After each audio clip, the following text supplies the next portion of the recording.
Is your resume not working for you? Maybe you want to get the job of your dreams, but you aren't getting callbacks when you send in your resume. If that's the case, you may need a resume overhaul so that your resume can rock and get you the right job for the right salary. And I'm going to tell you how to do that coming up next on ProjectSkillsMentor.com. Well, hi, I'm Liz, the Project Skills Mentor. And on this channel, I talk about project management, teams, mentorship, and storytelling. And today we're going to mix all of those ingredients together to self-mentor you on making a great resume, one that will get you the interview you want, the job of your dreams, at the right salary. And that all starts with a resume. Now, a little side note here. Resumes in Europe are often called CVs, so I may use these terms interchangeably, but it all means that document you send out to companies to let them know who you are and why you're the right person for the job. First, what does a great CV look like? Let's just take a look here. So a great CV may not look like what you expect, and in some countries, certain norms are also more likely to happen. So for instance, in some countries, people put their age. In other countries, that's actually illegal. In some countries, it's really normal to put your photograph. And again, in some countries, that's frowned upon. Let's get into my 7-step process for how to make your resume rock. I'm going to show you an example of some resumes, both good and bad. And I'm going to take you through my resume tips and end with my resume test. Now, all of this is available on my blog site. I'll leave the link to that below. So first of all, you need to present yourself. Job one is to send a message to the reader in the first few sentences that helps them understand they need to keep reading. How do you do that? By creating a story about yourself. Now, this story needs to be impactful and compelling, but also tied to the job you're looking for, which means it needs to be value-based and results-oriented, focused on that job. When you're focused on the job, you're using maybe keywords that company has used in looking for their job applicant. And also you might want to use words that resonate with the industry so that company can see you understand that industry because you know kind of the buzzwords they use. And this is important. Every industry, even some companies, have their own language. Using their language is a kind of mirroring that can be very successful in having them think, this is a person who gets us. That's important.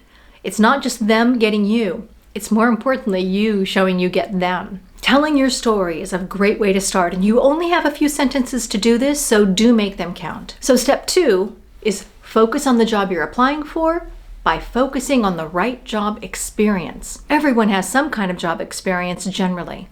So what you want to do is frame all of your job experience you're listing in 2 or 3 ways. 1, be metric focused. So try to put an absolute number like 1 million. That's always a nice thing to see. 1 million increase in revenues, or a percentage, a 5% reduction in total tickets, or a 10% increase in efficiency. Either way, what you're doing is actually putting a KPI against your results. So even if you can't share all the information about that result, you can certainly share the framework, the indication of what the outcome was, so that your employer of the future, hopefully, can see you get it. You get that results matter and you know how to measure them. So if you don't have a lot of experience, then focus on your education and background and link that to the industry or company if you can. And if all else fails, try referencing a hobby. As an example, you might love mountain climbing and you might be applying to a mountain climbing or a sports company. If you do, try a sentence like this. One of my hobbies is mountain climbing. I love it and I use your equipment. Doing that's really helped me link your corporate values to my user experience, which I so appreciate. That's an example of how you can make this bridge with hobbies, but you can also try it with volunteer or something else. And again, I have a lot of examples of how to use KPI links and hobby links and other kinds of links in my blog below. Next are show results, and I've alluded to this with KPIs. Don't make the hiring company connect the dots. Show them how to connect the dots by making it very succinct about how results with your past work relate to their future work, and show that as a result-based outcome.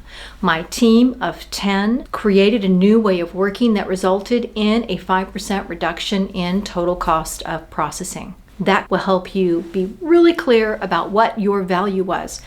And showing that you know your value can help you later in the process, which I'll get into. So do show results. That's important. But it's also important to remember that your resume needs to reflect reality, not manufacture it. So be clear about your role, responsibility level, and the outcomes. Fourth point is documentation of education and certifications. Now, of course, with your education, you want to show everything about your bachelor's degree or master's degree or both. If you have those, obviously you wouldn't put down high school. You would do that only if you had high school and nothing more. Certifications are important and can't be underestimated, whether you have a master's or just a high school degree. You know what? Certifications can really help because they do two things. They show you're a lifelong learner, and that's important. And also, so many people come out of college and don't know basic business things like budgeting or how to use Excel or PowerPoint or Word. That getting certified in those, even to a basic level, is generally low cost and can be another boost on your CV to really show your resume indicates you are the right kind of person and you're thinking in the right way for that job that you want. If you want more information on project management certifications, you can check out my video and the blog link, which I'll put again below. The next part of your CV is highlighting skills, capabilities, awards, and memberships.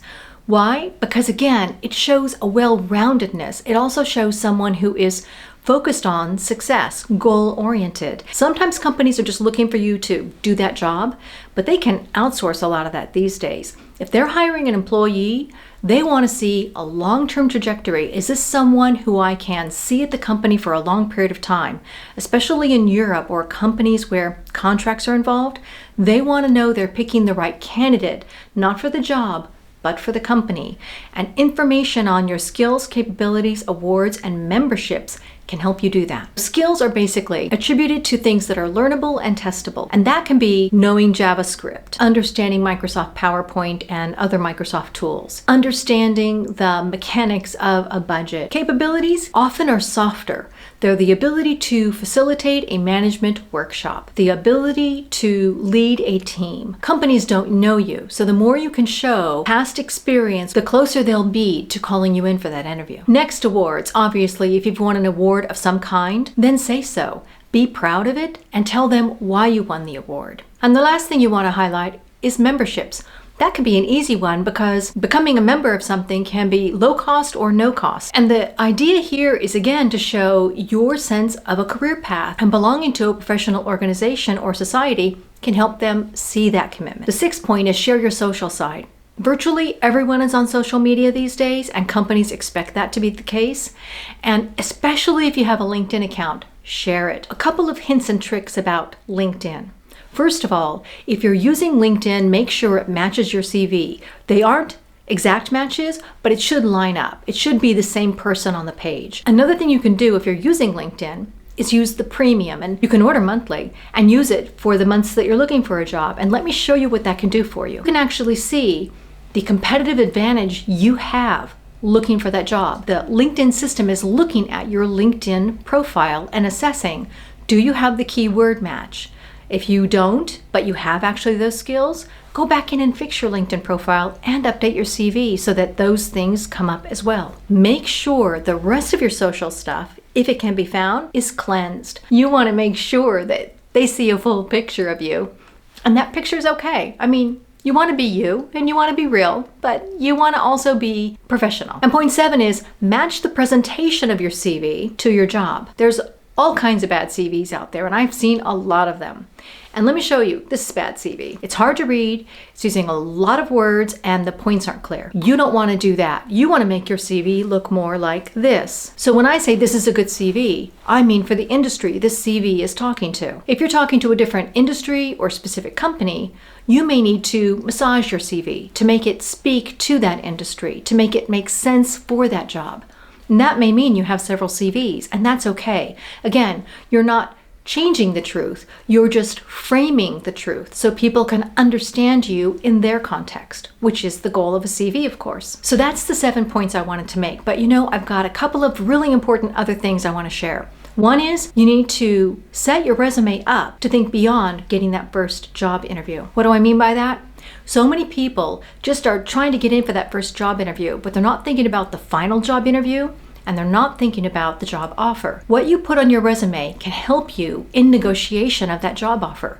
You want to get the best salary you can and the best role level you can for that job. So you will have a couple of things you want to make sure that you put into your resume in the forms that we've already discussed, but that can help you when you're having that negotiation, such as how many people have reported to you. Be explicit. What the level of your job was. Were you a junior, a senior, a director, something else? Be explicit about that. The amount of the results you personally were responsible for. Here, it's not a we, it's an I conversation. All of this helps to create a mental picture for that company of who you are and the right level set and the right salary set you should get. Another thing that can happen through the interviewing process is that you'll get feedback, either from the headhunter you're working with or from the company itself. Whatever that feedback is, that is important because, again, they want people who are going to take on board feedback. So reviewing your skills, communication, and messaging are really important for that job you're trying to get or for a future job. And if they found something lacking or confusing in your CV or resume, fix it. Fix it right away. You don't want to continue to send out a CV that puts question marks over people's minds. And if someone's willing to give you feedback, and that's hard to do, and sometimes there's no value in it for them to give you that feedback, listen to it. So your resume is now great. You're ready for your first interview, and you want to have confidence. Part of confidence is in leadership skills. And I've got something about leadership styles I'd like you to look at here. It's going to talk about understanding your personal superpower and how you can use that in any conversation to make yourself more effective, efficient, and confident. And lastly, I've created a little form, which I'll show you here. It's the resume test. If you can answer these questions and feel good about sending your resume out, it's ready to go. If you have doubts or sort of rationalizing, then take another look because you know what? It's a first impression and you only get one chance, so make it a good one. And if this video was of help to you, please give it a like, consider subscribing, and I'll see you next time on ProjectSkillsMentor.com. Bye-bye, everybody.